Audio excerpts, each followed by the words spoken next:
এই বাসে করেই আমরা অজন্তা যাব। এটা অজন্তার ভেতরের বাস সার্ভিস।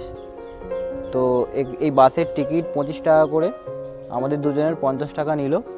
4 কিলোমিটার রাস্তা, 10 থেকে 15 মিনিট সময় লাগবে, আধা ঘন্টা ছাড়া ছাড়া বাস ছাড়ে।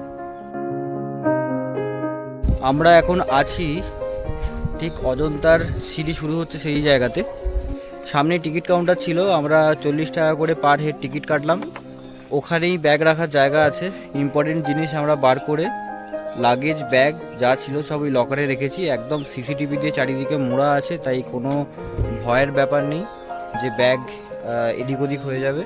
নির্ভয়ে আপনারা রাখতে পারেন। আর এখানে ডুলিরও ব্যবস্থা আছে। আমি এখন দাঁড়িয়ে আছি অজন্তার একটা ভিউ পয়েন্টে। এখান থেকে পুরো অজন্তার ভিউটা পাওয়া যায়।